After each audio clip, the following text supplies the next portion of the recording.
Hey everybody, Travis Bowman here. I'm a fingerstyle guitar player and retro video game nerd. We're going to take a little road trip today to go visit a small video game store, probably the smallest video game store in Central Arkansas, called Bowman Games. Now there's a lot of confusion behind that. A lot of people confuse me as being the proprietor of Bowman Games because my last name is Bowman, but in an odd twist, that's not the case. It's run by a gentleman named Cody Bowman, and we just happen to share the last name. We're good friends, we're not related. And that's the story. So I'm bringing a box of stuff to take with me to go visit Mr. Cody Bowman. So because Cody has a small store, I figured I'd bring him a box of just random stuff. Perhaps we'll do some trading, stuff like that. I'm not really looking to make a bunch of money off of this stuff, but it's just random things that I think his store could probably use, you know, like some PS4 controllers. I don't really have any use for the PlayStation 4 anymore, but I figured he might have a use to have some extra controllers in there. We've got Spider-Man for the Sega Genesis. I really do not like this game, but it's complete in box, so I figured that would be a nice addition to his game store, so we'll throw that into the mix here. Also got some Lego games for the Wii U. I'm really not into the Lego games myself. I realize that they are pretty fun, but I figured they would probably do a lot more good in his store than they would sitting on my shelf never getting played. Got a couple of complete in box stuff, mainly Super Tennis on the Super Nintendo, which is complete in box. You know, just stuff that's going to help his store look a little bit more stocked. And I got a couple of PlayStation 5 games here as well, like Valkyrie Elysium. I just did not get into this game. Just not my type of game, and that's totally fine. I'm sure somebody else will find enjoyment in this. And we also have the world's worst tennis game, Match Point Tennis. This is such a god-awful tennis game. I could not play past 30 minutes because it's just so freaking bad. If you want to know what a good tennis game looks like, you got to come over here and check out Top Spin 2K25 for the PlayStation 5. That's one of the best tennis games that we've gotten quite some time. And also Final Match Tennis. This is probably the best 2D tennis game that I've ever played on the PC Engine. Super fun tennis game there. So we're about to head to Malvern, Arkansas to go visit Cody Bowman. Buddy Cat is sleeping. Big fat Buddy Cat is sleeping. Can you say meow? No. I'm sorry. Sorry for waking you. What about you, little kitty cat? What about you, Canuckle Kitty? Okay. I'll be back soon. So on the way to see Cody Bowman, I figured I'd stop at a couple of places along the way that I used to frequent quite a bit. Number one is the Goodwill.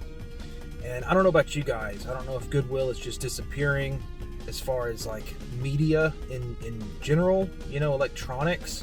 But this is my electronics section at the Goodwill. There's basically nothing there. It's a couple of keyboards, maybe. They used to have controllers and stuff like that, but nothing there. Really nothing there. And every time that I end up going into Goodwill, I mean, I haven't been to Goodwill in quite some time, and I'm reminded why I never come here anymore, because they kind of quit doing video game things. I ended up feeling a lot like this sad clown that I saw in the Goodwill for even thinking that I might find something that I might want here at this Goodwill. But now we're on to the next stop before we hit Bowman Games in Malvern. We're going to stop and visit the local game exchange and see what else they've got going on in there. Alright, now let's check out the game exchange in Benton, Arkansas before we hit the road to Malvern, Arkansas to see Cody Bowman's store. If you're unfamiliar, Game Exchange is exactly what it sounds like. We've got about 3 or 4 of them, maybe 5 or 6 in Central Arkansas. And this is your local used game store in the Midwest and the South. We've had this one forever. You know, we've got a very large selection of PlayStation 3 and I suppose PS4 games as well. Not a shabby Xbox 360 collection over here as well. And over here, we've got the original Xbox. This store has been pretty vital in my original Xbox collection. I've been chipping away at it slowly but surely. My goal with the original Xbox is to get all of the Xbox exclusive games that are worth a damn. So not really interested in the sports titles that are on this system. We've got some comics and stuff over here, which is pretty nice. The original Xbox is one of my favorite systems because I never grew up with it. And over here we've got some original PlayStation games, mostly sports titles and stuff. But I noticed this Capcom vs. SNK Pro for $45, which is in a pretty decent shape for what it is. And I thought about it, but not today. I want to spend my money at the local game store, Cody Bowman's game store. GameCube is pretty sparse, as to be expected. Lots of DS titles, mainly Lego and Disney stuff.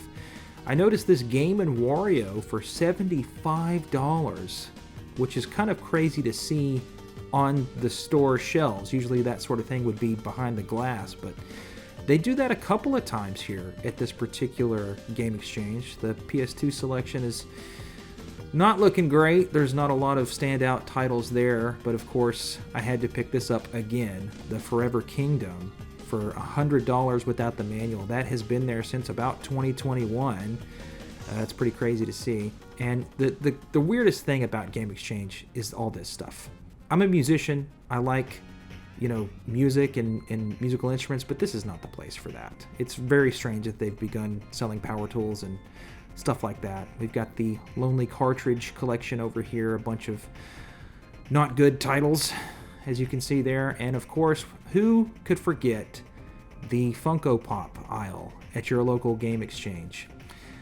Yeah, and I really like the fact that they're putting the controllers out for everybody to see and get their hands on.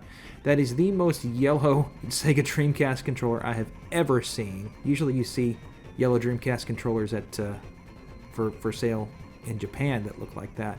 I like that we have a nice selection that we can get our hands on and thumb through, but my God, this is a mess.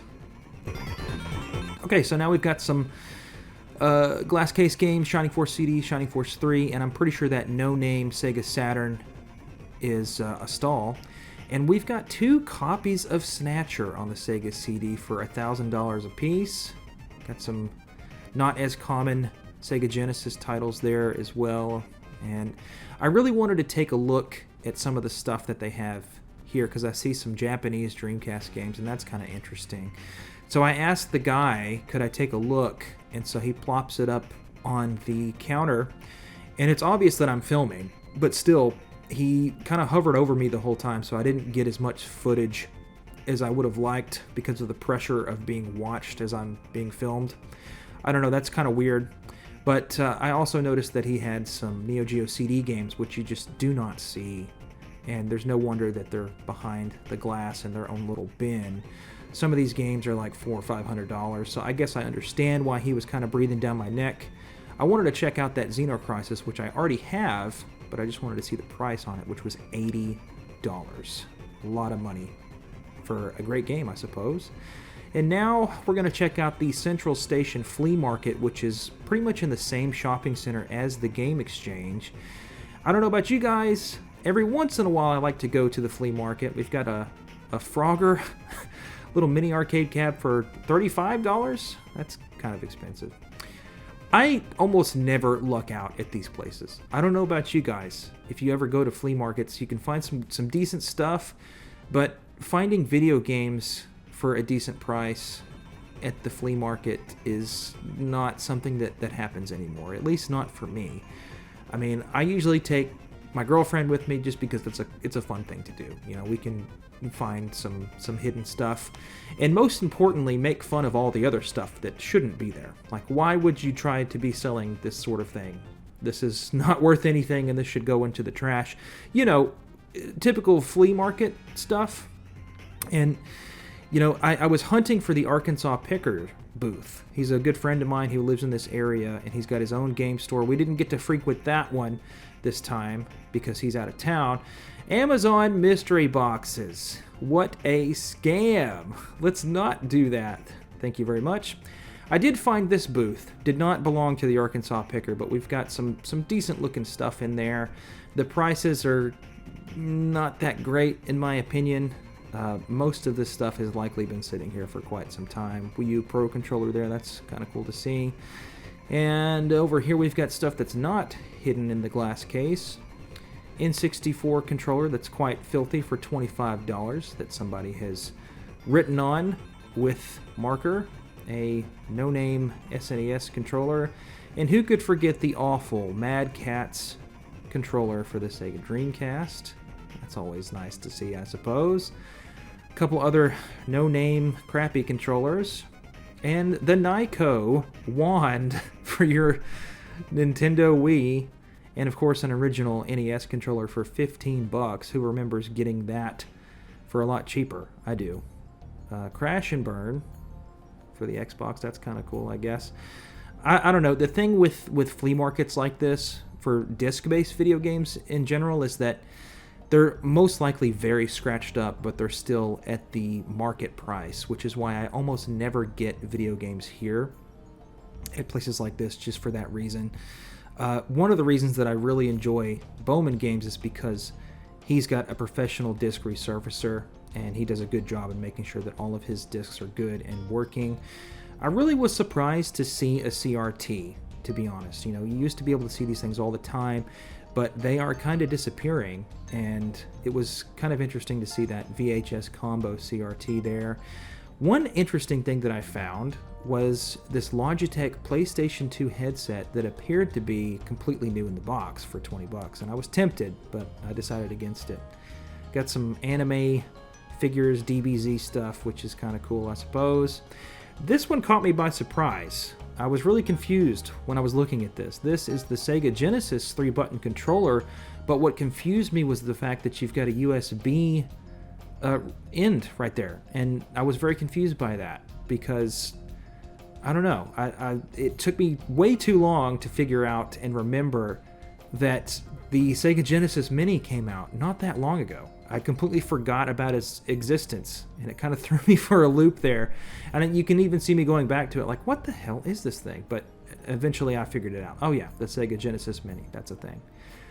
Now, this is pretty interesting. It's not my cup of tea, but I figured you guys might want to take a look. Anyway, this is a gigantic booth that's full of nothing but comic books from all sorts of different time periods and eras, new and old. And they are all seemingly very well taken care of in their own respected little holder things right there. That is a gigantic selection of comic books at this flea market. And if I was into them, I would really like to go through them more, but that's just not my cup of tea. So now we're on the road again to Malvern to see Cody Bowman. Gonna see what he's got going on. This is the main strip here in Malvern. Very, very small town. Very small town indeed. We've done a few video game swaps at this location before, and you see the sign for Bowman Games, video games, movies, toys, retro. He sells retro, and I suppose he buys and trades retro as well. This is a really interesting store location here. Now, this is a work in progress because right there to the left you can see that there's been a wall that's been put up. This didn't used to be here. Bowman Games is just a little bit further down the hall. I could see why one could be confused trying to find this place. But to the left used to be an arcade. He moved to another location, so that is going to be some other business. And as soon as we walk in here, we finally see Cody Bowman and Cody Bowman's game store, one of the smallest that we've ever seen. Hi! I know you're a tennis player. I am. I completed that, and then I was like, eh. Match point. Is this the one that's like too realistic? No, that one's Topps Pay, and that one's awesome. That one sucks. I got it on sale from Video Game Perfection, and it's real bad. Yeah. Brian was telling me about some game he got, and he was like, he said, I thought it'd be fun, but it's like too realistic. Like, he's talking about Topps Pay. I talked him into getting that one. Fear and Loathing in Las Vegas on VHS. VHS has always been one of my better sellers, honestly. Really? Mm-hmm. Like last night I did a Whatnot stream and I sold over $100 in those, and then these ones I was running at $1, and then the ones over there, like somebody bought Mean Girls for $16. Only had 10 on it, but people bid it up, so. Wow. I didn't know you had that fancy of a camera. Yeah, I got it recently, actually. Stuff is obvious. Now it's actually from Mac. To me is even stranger since it was a like Xbox exclusive at the time. What's up? What's up? What's up with the... You recording yourself, man? Yeah, I'm just filming him being a businessman. Oh. I didn't want to interrupt this one. No, you're fine. You're fine. I probably have more than what I need at this point. What I love about this is that it's quality over quantity. Yes, this is a very small game store, but it's run by somebody that's extremely passionate about video games. Otherwise, he likely would not be doing this. But we've got a really decent collection, and this is him starting out on his own in an actual store location again. He used to be with the guy that was in the arcade. They used to kind of have a good dynamic there, but like I said, the arcade guy moved to another city to start up his arcade there. But we've got a very decent selection here, and what's really appetizing about all this is the trade aspect. You can bring in a whole bunch of stuff to trade, and I've never seen somebody be as fair with the trade-in stuff as Cody, because he's not your corporate dude. He's a guy that enjoys video games, and of course he's out to make money too, but he's very fair with his prices. He does the Whatnot streams a lot, and what was really surprising for me to see was just how big VHS has become in the last couple years. That was a big theme for this video, you know, seeing the CRT in the flea market with the VHS stuff there. This is really interesting, having that VCR into that CRT. What I noticed after leaving was there's some company that has a VCR built into a modern type quote-unquote CRT that is apparently going to come out very soon, and I'll see if I can find the link to that so you guys can check that out. Got lots of toys and stuff for the kids, you know, and it's nice to see that too. There's also some consoles. He doesn't have much, admittedly. He's got a Minecraft Xbox, which is cool to see, an N64, PlayStation 3, that sort of stuff. Wild Arms 2, that's an interesting find. And what I love about the system that he uses with the stickers is that he tells you exactly what you're getting. So you can see the Stubbs the Zombie. That appears to be complete. And the Wild Arms that you saw a second ago, it noted that there's no manual with it. So you know exactly what you're getting before you open it up. You don't have to feel like you have to go through everything. And the price reflects that. He takes that into account, which is great to see. Now that's a complete Tony Hawk's Pro Skater 4. Got a little bit of a scratch on the back, but still a pretty good price for a game like that. And I went through and found a couple of games that I actually wanted, and remember that I brought in a bunch of stuff to trade, and I ended up doing a pretty decent deal where he gave me cash, and then I just, you know, used my trade-in value to get some stuff, and we'll look at those pickups here in a second. But this is really a great store despite it being very small, and if you're not in this area, you can always check his Whatnot out. He's got some really good stuff on there. So this Final Fantasy IX is mine. I brought it in to get the disc resurfaced. Disc 1 was scratched up, as well as this Tetris Plus. That was mine too. I got Days Gone for the PlayStation 4, and Tony Hawk's Pro Skater 1 and 2 for a pretty decent price. I've always wanted to check that out. Ark the Lad, which is complete, for the PlayStation 2 for $10. That's pretty good. And I was really looking for a decent copy of Red Faction that wasn't the red label and that was complete. And one thing about Cody's store, you can kind of see it behind his left arm right there. That is the disc resurfacer machine that he uses. It's not a crappy one. It's a pretty high quality disc resurfacer, and I've brought him a ton of games that I thought were just dead, and he managed to bring it back to life. So you get a lot of stuff going on in this store. You know, you can bring your discs to get resurfaced, you can bring some stuff in for trade, or if you just want to browse, he does have a pretty decent selection, and I do believe that pretty soon, this year probably, he's gonna get a lot of inventory in here, and he'll probably have to move out because he's really good at what he does. He's a really nice guy. I cannot say enough good things about him. I really appreciate him, and I just wanted to bring him some stuff so that he could add more stuff to that store shelves, and he gave me a pretty good price. Admittedly, there was some stuff that he did not want, and I just told him go ahead and just leave it out as a free bin. You know, anybody that wants to make a purchase, you can go ahead and grab something out of the free bin. But he flipped it around on me and he said, well, you know what, I'll just have these people subscribe to your YouTube channel, and if they subscribe, then they can grab a free item. So he's a really nice guy. Cody Bowman, hell of a dude. Bowman Games in Malvern, Arkansas. Thank you so much for watching. Thanks for checking out this video. Thanks for subscribing. and I'll get you guys at the next video. Thanks very much. Bye-bye.